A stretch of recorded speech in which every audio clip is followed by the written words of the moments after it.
This is Land of Havilah, Exodus 13. Israel's camping at Succoth, verse 1. Yahweh spoke to Moses, saying, Sanctify to me all the firstborn, whatever opens the womb among the children of Israel, both of man and of animal. It is mine. Comment, as we'll come to find out, Yahweh speaking of firstborn males, whether of man or animal, firstborn males shall be Yahweh's. He'll say more about that later. Verse 3, Moses said to the people, Remember this day in which you came out of Egypt, out of the house of bondage, for by strength of hand Yahweh brought you out from this place. No leavened bread shall be eaten. Comment, the nation will celebrate the Exodus yearly, and on a smaller scale, families will celebrate whenever there's the arrival of a firstborn. They'll remember Yahweh's mighty hand. Verse 4, Today you go out in the month Abib. Comment, Yahweh said in chapter 12 that this month will be the first month of the year. The name of the month is Abib. At the time of the Babylonian captivity, the name changed from Abib to Nisan. Abib, the old name, Nisan, the new name, but it's the same month. The 14th of Nisan, the day of Passover, falls in March or April, depending on the year, and unleavened bread is on the next 7 days. Switching to Christian observances, Good Friday commemorates the day Jesus was crucified, and Easter commemorates the day he was raised from the dead. Since Jesus was crucified on Passover and raised from the dead during unleavened bread, these Jewish and Christian observances come at the same season.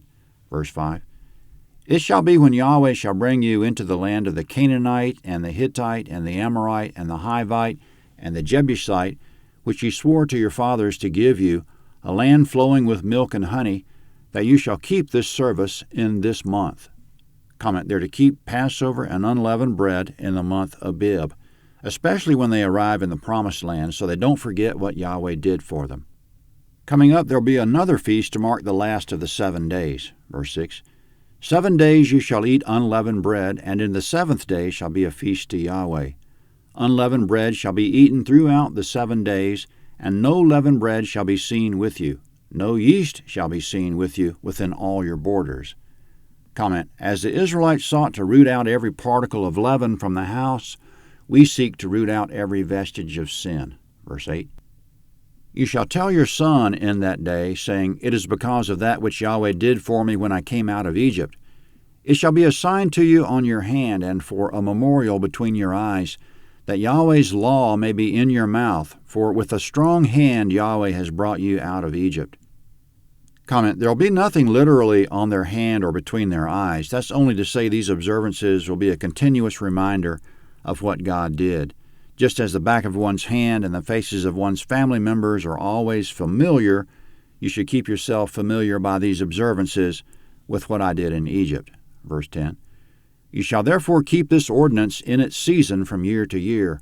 It shall be when Yahweh shall bring you into the land of the Canaanite, as he swore to you and to your fathers, and shall give it to you, that you shall set apart to Yahweh all that opens the womb, and every firstborn that comes from an animal which you have. The males shall be Yahweh's. Comment, set apart to Yahweh is literally caused to pass over to Yahweh. Whenever any woman or female animal gives birth to her first male, he or it will be passed over to Yahweh. There'll be more instructions in the Mosaic Law about this, some of it coming next, but the point of it is to remember what Yahweh did in Egypt. Whenever a woman has her firstborn son or a female animal, its firstborn male, the son's to be redeemed, as it was called, and the animal was to be sacrificed. This reminds us that because of sin we were slated for death, but we're redeemed by the sacrifice of Christ. Coming up, there's an exception for firstborn donkeys, verse 13. Every firstborn of a donkey you shall redeem with a lamb, and if you will not redeem it, then you shall break its neck, and you shall redeem all the firstborn of man among your sons. Comment, every firstborn of the males belongs to Yahweh, whether man or animal. By clarification coming later, if the animal is of the type that may be sacrificed, such as a ram, a male goat, or a bull, the owner can satisfy the commandment of giving it to Yahweh by sacrificing the animal or by donating it to the priesthood, Leviticus 27, verses 9 and 10. But as we'll find out later, a donkey is ceremonially unclean, not suitable for sacrifice. But a firstborn male donkey still belongs to Yahweh. From this verse and from Leviticus 27, verses 11 through 13, the owner of a firstborn male donkey or any other ceremonially unclean animal, such as a camel, for example, has several choices. 1, he may give it to the priesthood. 2, he may give the money and the value of the animal to the priesthood. 3, he may sacrifice a sheep or a goat in its place. The giving of a flock animal in its place or the giving of money to the priest redeems the animal and the owner can keep it. If the owner doesn't do any of these, he must break the animal's neck. Of course, firstborn male children shall be redeemed and certainly not sacrificed. Speaking of the observances for the firstborn, verse 14, it shall be when your son asks you in time to come, saying, What is this? That you shall tell him, By strength of hand Yahweh brought us out from Egypt, from the house of bondage. When Pharaoh stubbornly refused to let us go, Yahweh killed all the firstborn in the land of Egypt, both the firstborn of man and the firstborn of livestock. Therefore I sacrifice to Yahweh all that opens the womb, being males, but all the firstborn of my sons I redeem. Comment: the point of sacrificing or redeeming the firstborn males is to bring home to each family the remembrance of what Yahweh did in Egypt, to thank Him that they're not back in Egypt making bricks and being beaten. Instead, they're free in a land flowing with milk and honey. Israel should use the occasion of sacrifice or redemption as a teaching tool for the children to teach the next generation what Yahweh did. Verse 16, It shall be a sign on your hand and for symbols between your eyes, for by strength of hand Yahweh brought us out of Egypt. Comment: Yahweh's deliverance should be as familiar as one's hand or face. Verse 17, When Pharaoh had let the people go, God didn't lead them by the way of the land of the Philistines, although that was near.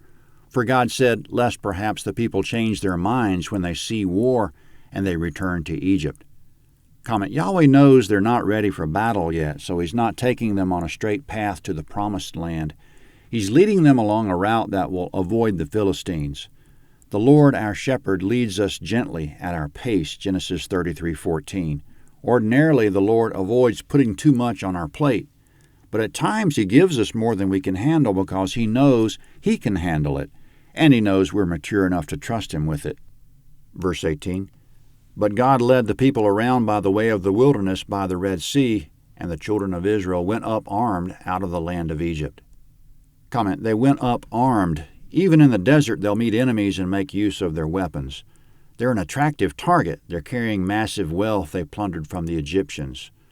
We're an attractive target to Satan. We must arm ourselves with our weapons of spiritual warfare. Ephesians 6:11. Verse 19. Moses took the bones of Joseph with him, for he had made the children of Israel swear, saying, God will surely visit you, and you shall carry up my bones away from here with you. Comment: Yes, we almost forgot, but Yahweh remembers everything. Joseph did tell them about 400 years ago, God will surely visit you, and you shall carry up my bones away from here with you. Genesis 50, verse 24. Yahweh remembers everything. Verse 20. They took their journey from Succoth and encamped in Etham, in the edge of the wilderness. Comment: They took their journey is literally pulled up stakes, which makes sense because they're camping. Their tents have stakes. Verse 21. Yahweh went before them by day in a pillar of cloud to lead them on their way, and by night in a pillar of fire to give them light, that they might go by day and by night. The pillar of cloud by day and the pillar of fire by night didn't depart from before the people. Comment: That's the first mention of the pillar of cloud by day and the pillar of fire by night. The pillars are visible day and night. Wherever the pillars go, the Israelites go. It's miraculously simple to follow Yahweh. If the pillar stops, the Israelites stop. If it goes, they go. Since the pillar is of fire by night, it provides light, as it said in verse 21. God promises to lead and guide us. He intends to make His will just that clear to us, like a pillar leading us. There are many guidance verses. How about this one for now? Psalm 139, 9 through 12, quote, If I take the wings of the dawn and settle in the uttermost parts of the sea, even there your hand will lead me and your right hand will hold me. If I say, surely the darkness will overwhelm me, the light around me will be night, Even the darkness doesn't hide from you, but the night shines as the day. The darkness is like light to you." End quote. Exodus 14's next at landofhavilah.net, Exodus 14. This is the map of Exodus 12 and 13. Here are the suggested locations for Ramses, from which Israel departed, and about 15 miles away from Ramses, Succoth, which was the next place, the first camp during the Exodus, and Etham, where they went next. The promised land is Canaan up here, which is the eventual goal. This is the Red Sea. It has one arm by Egypt, which is the Gulf of Suez, and another arm 200 miles further east, which is the Gulf of Aqaba. Yahweh won't take Israel on the direct route to Canaan because the Philistines stand in the way on the coastal plain. Plus, he told Moses at Mount Horeb at the burning bush that Israel would come there to Mount Horeb and worship. Exodus 14 is next.